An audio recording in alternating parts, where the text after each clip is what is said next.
नमस्कार दोस्तों, अब हम पढ़ेंगे समांतर श्रेणी की प्रश्नावली 5.2 का प्रश्न क्रमांक 17।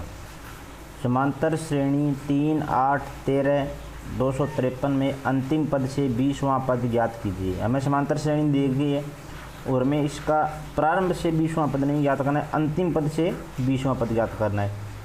पहले हमें इस श्रेणी में कुल पदों की संख्या ज्ञात करनी पड़ेगी। कुल कितने पद हैं, कुल पद मिल जाएंगे तो अंतिम से 20वां और प्रारंभ से ये अंतिम से 20वां पद है, ये प्रारंभ से कौन सा हो, ये दोनों चीज़ हमें ज्ञात कर सकते हैं। तो पहले हमें इसमें कुल पद ज्ञात करते हैं। समांतर श्रेणी दे रखी है हमें 3, 8, 13 और 253।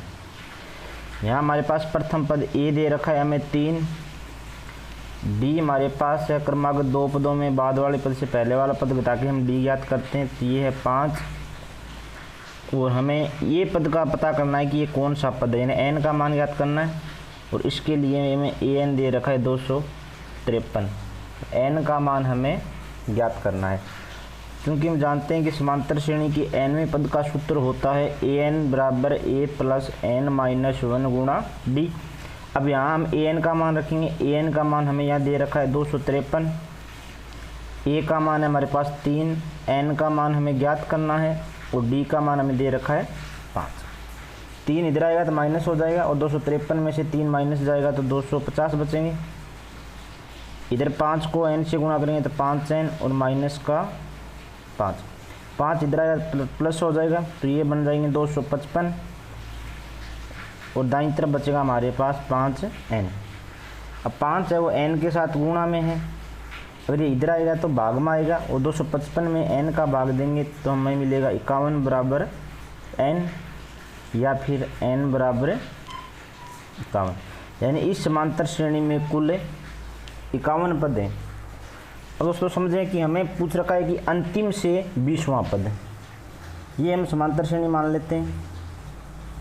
ऐसे इसमें कुल 51 पद है और ये अंतिम से 20वां पद ज्ञात करना है हमें। यहाँ इसका पहला पद है और यहाँ इसका 51वां पद है। तो इधर अंतिम से 20 पद हो गए, तो इस 20 पदों के बाद इधर कुछ कितने पद बचे, कुल 51 पद है। इधर से यहाँ तक 20 है तो इधर 31 बचे, इससे इधर 31 बचे, तो ये खुद इधर से कौन सा पद हो जाएगा, ये हो जाएगा 32वां पद और इधर से ये होगा 20वां पद। देखो भाई कुल 51 है, यहाँ से यहाँ तक 20 हो गए, तो इसके बाद में यहाँ से यहाँ तक 31 बचे इससे पहले, और ये खुद इधर 31 है, इधर से गिने तो 32वां। अब हमें प्रारंभ से 32वां पद और अंतिम से 20वां पद ये एक ही है, तो हम क्या करेंगे, प्रारंभ से 32वां पद ज्ञात करेंगे। अब हमें ये 32 ज्ञात करना है, तो ए 32 क्या होगा, वही सूत्र रहेगा। ए का मान हमारे पास 3, एन का मान है अब हमारे पास 32 और डी का मान है हमारे पास है 5। तो डी का मान 5 है। अब इनको हल करेंगे तो ए 32 बराबर 3 प्लस 32 में से 1 घटाएंगे तो 31 और गुणा में 5, तो 3 प्लस 31 को 5 से गुणा करेंगे इधर में 155 और 155 प्लस 3 हो जाएगा 158। तो अंतिम से 20वां पद हो गया हमारा 158। अब हम बात करें प्रश्न क्रमांक 28 की, कि किसी समांतर श्रेणी के चौथे और 8वें पदों का योग 24 है तथा छठे और 10वें पदों का योग 44 है, तो समांतर श्रेणी के प्रथम 3 पद ज्ञात कीजिए। तो बिल्कुल आसान प्रश्न है, थोड़ा सा फर्क है इसमें, इस प्रकार के हम पहले कर चुके हैं काफ़ी सारे प्रश्न। तो मैं चौथे और 8वें पद का योग 24 और छठे और 10वें पद का योग 44 दे रखा है और प्रथम 3 पद ज्ञात करते हैं। इसमें दे रखा है चौथे और 8वें पद, चौथा पद यानी A4, 8वां पद यानी A8 और इनका योग दे रखा है हमें 24 तथा छठे और 10वें पद यानी A6 प्लस A10 इनका योग दे रखा है 44। तो पहले इन दोनों समीकरणों की सहायता से हम ए और डी का मान ज्ञात करेंगे और फिर इस श्रेणी के अन्य 3 पद भी ज्ञात करेंगे। तो चूँकि A4 होता है A प्लस 3D, A8 होगा A प्लस 7D। इस प्रकार के प्रश्न हम पहले कर चुके हैं, बराबर है 24। ए और ए को जोड़ेंगे तो 2a हो जाएगा, और 3d और 7d को जोड़ेंगे तो 10d बराबर है 24।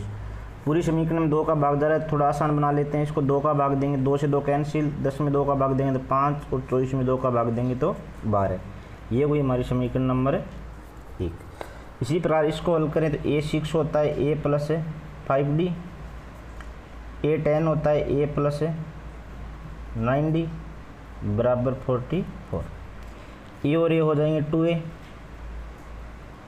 और 5 और 9d हो जाएंगे 14d बराबर 44। इसमें भी पूरी समीकरण में 2 का भाग जा रहा है तो थोड़ी आसान बना लेते हैं। तो ये बनेगी a plus 7d equals to 22। ये हो जाएगी समीकरण नंबर 2। इस प्रकार के प्रश्न हम दूसरे प्रश्न में हल कर चुके हैं।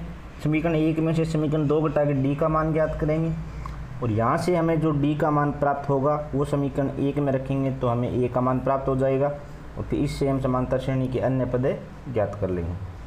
समीकरण 1 में से समीकरण 2 घटाएंगे, समीकरण 1 माइनस समीकरण 2। तो समीकरण 1 है हमारी a प्लस 5d, और समीकरण 2 है a प्लस है 7d। तो a में से a जाएगा तो 0, और 5d में से 7d जाएगा तो बचेगा 2d, और 12 में से 22 जाएगा तो बचेगा माइनस का 10, और ये 5d में से 7d जाएगा तो माइनस का 2d। तो माइनस से माइनस प्लस हो जाएगा, और 2 इधर भाग में जाएगा तो d बराबर आ जाएगा अपने पास है 5। अब हम d का यह मान समीकरण है 1 में रख कर a का मान ज्ञात कर लेंगे। d बराबर 5 समीकरण 1 में प्रतिस्थापित करने पर, तो समीकरण 1 थी हमारी a प्लस 5d, तो a प्लस 5d का मान हमें 5 मिला है, तो d की जगह 5 और बराबर में था 12। ये हो जाएगा a प्लस 5 को 5 से गुणा करेंगे तो 25 बराबर 12। 25 उधर जाएगा तो 12 में से 25 जाएगा तो माइनस के 13। तो a का मान मिल गया हमें माइनस के 13। अब हमें समीकरण के 3 पद ज्ञात करने, तो क्योंकि प्रथम पद a1 होता है, a1 बराबर a होता है, और a का मान हमें मिला माइनस के 13। द्वितीय पद a2 होता है जो कि a प्लस d के बराबर होता है, तो a का मान है माइनस 13 प्लस d का मान है 5, तो ये बच जाएगा माइनस के 8। और तीसरा पद ज्ञात करेंगे a3, तो ये a प्लस 2d के बराबर होगा। a का मान है माइनस के 13 प्लस 2d का मान है 5, 5 और 2 गुणा 10, और माइनस के 13 और प्लस के 10 हो जाएंगे माइनस के 3। तो ये हमारी जो समांतर श्रेणी आएगी उसके प्रथम 3 पद हो गए, माइनस 13, माइनस 8 और माइनस 3। अब बात करें प्रश्न क्रमांक 19 की, कि सुब्बा राव ने 1995 में 5000 के मासिक वेतन पर कार्य प्रारंभ किया और प्रत्येक वर्ष 200 रुपये की वेतन वृद्धि प्राप्त की। यानी जब कार्य प्रारंभ किया तब वेतन 5000 था और प्रत्येक वर्ष 200 रुपये उसके बढ़ते गए। किस वर्ष में उसका वेतन 7000 हो जाएगा, यानी कितने वर्षों के बाद उसका वेतन 7000 हो जाएगा। प्रश्न क्रमांक 19, प्रारंभ में वेतन है उसका 5000 और प्रत्येक वर्ष 200 रुपये बढ़ जाते हैं, तो अगले वर्ष कितने हो जाएगा 5200, इससे अगले वर्ष 5400। हमें पूछा है कि कौन से वर्ष उसका वेतन 7000 हो जाएगा, यानी हमें ये 7000 वेतन कौन से वर्ष में होगा, यानी कौन सा पद है इस समांतर श्रेणी का, ये हमें ज्ञात करना है। क्योंकि हर वर्ष 200 रुपये वेतन बन रहा है तो समांतर श्रेणी बन रही है, और इस समांतर श्रेणी के लिए a बराबर हमारे पास है 5000, पदों में अंतर 200 का आ रहा है हर वर्ष, तो d का मान है हमारे पास 200 और an का मान है हमारे पास 7000 और हमें n का मान ज्ञात करना है। तो समांतर श्रेणी का nवां पद हम जानते हैं an बराबर होता है a प्लस n माइनस 1 गुणा d। an का मान दे रखा है हमें 7000, a हमारे पास 5000, n का मान हमें ज्ञात करना है और d है हमारे पास 200। 5000 इधर आएगा तो 7000 में से 5000 जाएंगे तो बचेगा 2000 और इधर बचेगा n माइनस 1 गुणा 200। अब 200 यहाँ n माइनस इनवर्स के साथ गुणा में इधर आएगा तो भाग में आएगा, और 2000 में 200 का भाग देंगे तो 10, तो n माइनस 1 बराबर 10, 1 इधर आएगा तो प्लस का हो जाएगा, तो 11 बराबर n, या फिर n बराबर 11। तो ये कौन सा पद है समांतर श्रेणी का? 11वां पद है, अतः 11वें वर्ष में उसका वेतन है 7000 हो जाएगा। अतः 11वें वर्ष में उसका वेतन ₹7000 होगा। अब बात करें प्रश्न क्रमांक 20 की, कि रामकली ने किसी वर्ष के प्रथम सप्ताह में 50 रुपये की बचत की और फिर साप्ताहिक बचत 17.5 बढ़ाती गई। यदि 90वें सप्ताह में उसकी बचत 207.50 हो जाती है तो n का मान ज्ञात कीजिए। तो यह प्रश्न बिल्कुल इसकी तरह ही है, 5000 की जगह 50 आ गया, 7000 की जगह 205 आ गया और बचत 17.5 है। तो प्रथम सप्ताह में 50 की बचत की और हर सप्ताह उसका 17.5 बढ़ाती गई। यह एक समांतर श्रेणी बन जाएगी जिसका प्रथम पद है 50, डी का मान है 17.5 और ए एन का मान है 207.50 और हमें एन का मान है ज्ञात करना है। तो प्रथम सप्ताह में उसकी बचत 50 थी, अगले सप्ताह में 17.5 बढ़ाया उसने, तो ये हो जाएगी 67.5। ऐसे ही किसी सप्ताह उसकी बचत 207.50 थी और हमें बताना है कि ये कौन सा सप्ताह था, यानी समांतर श्रेणी का ये कौन सा पद है। तो यहाँ हमारे पास ए का मान है 50, डी का मान है 17.5, ए एन का मान है 207.50 और एन का मान हमें यहाँ पर ज्ञात करना है।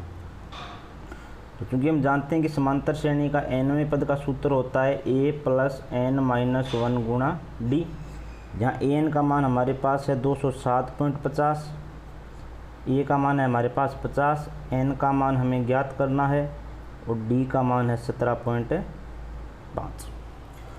50 इधर आएगा तो माइनस का हो जाएगा और 207 में से 50 जाएंगे तो ये बचेगा 157.50 बराबर n माइनस 1 गुणा 17.5। 17.5 इधर आएगा तो भाग में या पूरे समीकरण को गुणा कर लेते हैं हम, तो 157.5 तो इधर है ही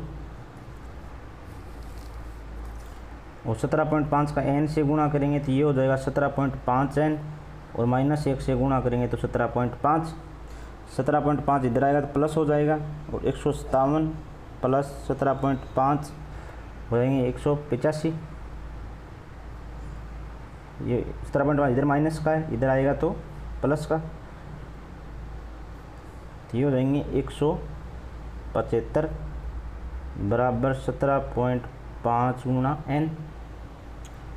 अब 17.5 यहाँ गुणा में इधर आएगा तो भाग में, तो ये बनेगा 175 भाग 17.5 बराबर है n। अब नीचे से इसका दशमलव उठाएंगे तो ऊपर 0 लगाना पड़ेगा और 175 का 1750 में भाग जाएगा 10 बार, तो 10 बराबर n या फिर n बराबर है 10, यानी ये उस 207.50 उसके 10वें सप्ताह की बचत होगी, तो n का मान आ गया 10।